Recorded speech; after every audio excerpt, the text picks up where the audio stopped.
ஆழியாறு அறிவு திருக்கோயில் அருட்பெருஞ்சோதி temple of consciousness என்பது உலகெங்கிலும் உள்ள ஆன்மீக மற்றும் தியான ஆர்வலர்களால் அறியப்படும் ஒரு புகழ்பெற்ற அமைதி மையம் ஆகும். இது கோயம்புத்தூர் மாவட்டம் பொள்ளாச்சிக்கு அருகில் உள்ள ஆழியாறு அணையின் எழில் கொஞ்சும் பின்னணியில் மேற்கு தொடர்ச்சி மலையின் அடிவாரத்தில் அமைந்துள்ளது. இந்த மையத்தை பற்றிய முக்கிய விவரங்கள் கீழே விவரிக்கப்பட்டுள்ளன. 1. தோற்றுவித்தவர்.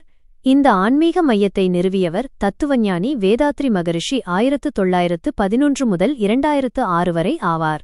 இவர் எளிமையான முறையில் அனைவரும் பின்பற்றத்தக்க எளிய முறை உடற்பயிற்சி மற்றும் மனவளக்கலை யோகிராஜ் வேதாத்திரி மகாரிஷிஸ் மனவளக்கலை யோகா ஆகியவற்றை உலகிற்கு வழங்கியவர். 1984ஆம் ஆண்டு அவரால் இந்த அறிவுத் திருக்கோயில் ஆழியாறில் நிறுவப்பட்டது. இது உலக சமுதாய சேவா சங்கத்தின் WCSC தலைமையகமாகவும் செயல்படுகிறது. 2. முதன்மை நோக்கம் மற்றும் செயல்பாடுகள். மனிதகுலம் அமைதியாகவும் ஆரோக்கியமாகவும் வாழ வேண்டும் என்ற நோக்கில் இங்கே பல பயிற்சிகள் கற்றுத்தரப்படுகின்றன. எளிய முறை உடற்பயிற்சி. உடலின் இரத்த ஓட்டம், வெப்ப ஓட்டம், காற்று ஓட்டம் ஆகியவற்றை சீரமைக்கும் எளிய உடற்பயிற்சிகள். காயகல்ப பயிற்சி. உடலை இளமையுடனும் நோய் எதிர்ப்புச் சக்தியுடனும் வைத்திருக்க உதவும் ஒரு பிரத்யேக அறிவியல் பயிற்சி. தியான முறைகள். மன அலைச்சுழலை குறைத்து மன அமைதியை தரும் ஆகினே சாந்தி, துரியம், துரியாதீதம் போன்ற தியான முறைகள். அகத்தாய்வு இன்ட்ரோஸ்பெக்ஷன். எண்ணம் ஆராய்தல், ஆசை சீரமைத்தல், சினம் தவிர்த்தல், கவலை ஒழித்தல் போன்ற வாழ்வியல் நெறிமுறைகளை தத்துவ ரீதியாக கற்றுக் கொடுத்தல். 3. கல்விச் சேவைகள். வேதாத்ரி மகரிஷி கல்வி நிறுவனம். இங்கு தியானம் மற்றும் உடற்பயிற்சி மட்டுமல்லாமல் முறையான கல்விச் சேவைகளும் வழங்கப்படுகின்றன. பல்கலைக்கழகங்களுடன் யூனிவர்சிட்டீஸ் இணைந்து யோகா, மனிதவள மேம்பாடு மற்றும் தத்துவத் துறைகளில் டிப்ளமோ, இளங்கலை, BSc, முதுகலை, VSc மற்றும் PhD வரையிலான பட்டயப் படிப்புகள் இங்குள்ள ஆழ்மனக் கல்வி நிறுவனத்தின் விஷன் மூலம் வழங்கப்படுகின்றன. 4. அமைவிடமும் சூழலும். அமைவிடம் பொள்ளாச்சியிலிருந்து வால்பாறை செல்லும் வழியில் சுமார் 25 கிலோமீட்டர் தொலைவில் ஆழியாறு அணைக்கு மிக அருகில் அமைந்துள்ளது. சூழல் சுற்றிலும் மலைகள், பசுமையான தென்னை மரத் தோட்டங்கள், தூய்மையான காற்று என தியானம் செய்வதற்கும் மன அமைதி பெறுவதற்கும் உகந்த இயற்கை எழில் சூழ்ந்த அமைதியான சூழலை கொண்டது. இங்கு சாதி, மத, இன, மொழி வேறுபாடுகளின்றி மன அமைதியையும் உடல் ஆரோக்கியத்தையும் தேடி வரும் அனைத்து தரப்பு மக்களும் தங்கி பயிற்சி பெறுவதற்கான தங்கும் விடுதி மற்றும் உணவு வசதிகளும் மிக குறைந்த கட்டணத்தில் அல்லது நன்கொடை அடிப்படையில் வழங்கப்படுகின்றன. மன அழுத்தத்தில் இருந்து விடுபட நினைப்பவர்களுக்கான ஒரு சிறந்த ஆன்மீக வாழ்வியல் தளம் இதுவாகும்.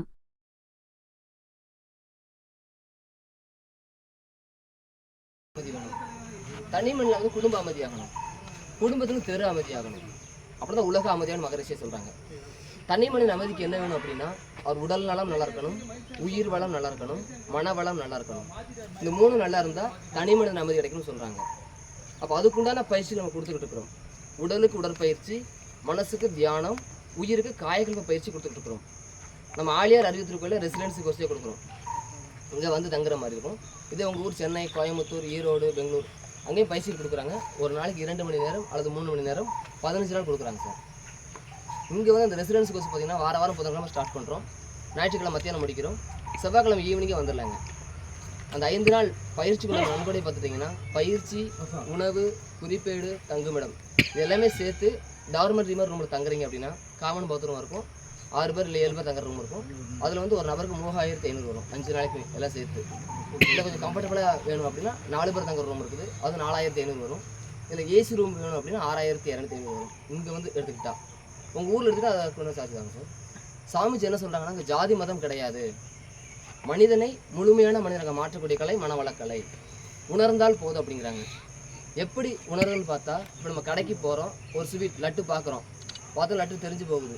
அதை சாப்பிட்டா தானே கசக்குதா, தோற்குதா, இனிக்குதான்னு உணர்றோம் இல்லைங்க. அதே மாதிரி மெடிடேட் பண்ண நம்மளுக்கு இறைவன் உணர முடியும் மகரிஷியை சொல்கிறாங்க.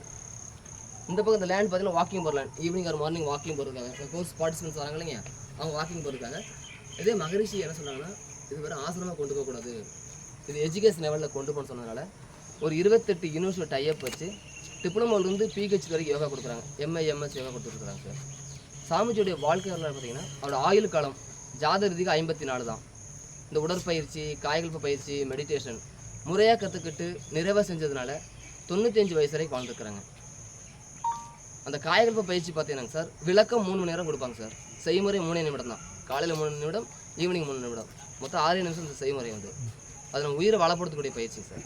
ஃபஸ்ட்டு நம்ம வேதாத்ரி மகரிஷியை வாழ்ந்துரும் அறிவு திருக்குறளுங்கிற பில்டிங் பார்க்கலாம். அது வந்து செப்பல் வைக்கிற அளவுக்கு செப்பல் வச்சுக்கலாங்க. உள்ளே போய் கேமரா நாட் அலோடுங்க சார்.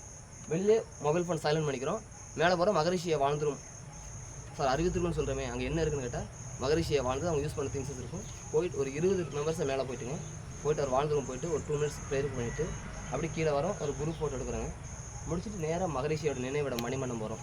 அங்கே அதே தான் மகரிஷி சமாதி இருக்கும். அங்கே மெடிடேட் பண்ணுறோம். போய்ட்டு ஒரு 5 or 10 மினிட்ஸ் உட்காந்து ரிலாக்ஸாக மெடிடேட் பண்ணுறோம் சார். எனக்கு மெடிடேட் பண்ண தெரியாது அப்படின்னா கூட அமைதியாக உட்காந்து நம்ம கண்ணு மூடி கையை கோர்த்து மடியில் வச்சு மூச்சு கதையை கவனிக்கலாங்க. முடிச்சுட்டு அப்போ மகரிஷியோடைய வாழ்க்கை வர ஃபோட்டோ கேலரி மியூசியம் இருக்குது பார்க்கலாம் சார். இது டோட்டல் கேம்பஸ் 30 ஏக்கராங்க சார். இங்கே வந்து நம்ம ஸ்டே பண்ணுற ஸ்ட்ரென்த்து பார்த்தீங்கன்னா 700 மெம்பர்ஸ் ஸ்டே பண்ணலாங்க சார். அது மாதிரி ஒரு 3 ஃபங்க்ஷன் நம்ம சிறப்பாக கொண்டாடுறோம். ஆகஸ்ட் 14 மகரிஷியோடைய பிறந்த நாள், ஆகஸ்ட் 30 மகரிஷியோடைய நினைவு நாள் வேதாத்திரிய வேள்வி தினம், அப்புறம் ஆகஸ்ட் ஒய்ஃபோடைய பர்த்டே மனைவினால வேட்பினால், மார்ச் 28 சாமிஜி நினைவு நாள் வேதாத்திரிய வேள்வி தினம் சார். 3 ஃபங்க்ஷன் சிறப்பாக இருக்கும். அந்த மனைவி நாள வேட்பு நாள் ஃபங்க்ஷன் பார்த்தோம்னா ஆகஸ்ட் 30 ஒரு 500 கப்பல்ஸ் வருவாங்க. ஹஸ்பண்டு கையில் பிளவரும் ஒய்ஃபு கையில் கனியும் கொடுப்பாங்க. 2 பேர் நேர் உட்காந்து கண்ணு வெளிப்பிலேருந்து மெடிடேட் பண்ணிக்கிடுவாங்க. ஒரு விசித்திரமான நிகழ்வு இருக்கும். ஜென்ஸ் வந்து அந்த ஃப்ளவர் கொடுக்குறப்போ, ரோஸ் கொடுக்குறப்போ இந்த ஃப்ளவரின் வாசம் போல் என்று மாறாமல் இருக்கும்னு சொல்லி கொடுப்பாங்க. லேடிஸ் அந்த கனி ஆப்பிள் கொடுக்குறப்போ இந்த கனியின் சுவை போல் என்று மாறாமல் இருக்கும்னு சொல்லி கொடுப்பாங்க. ஏன்னா நேர் உட்காந்து கண்ணு வெளிப்பிலேருந்து மெடிடேட் பண்ணுறாங்க. நம்ம வீட்டில் எதாவது பார்த்து பேசியிருப்போம். ஏமா என்னம்மா ரசத்தை தண்ணியாக வச்சிருக்கிற, ஐயோ நீ தண்ணி ஊற்றுறியா ரசம், இந்த மனையில் பேசியிருப்போம் இல்லையா.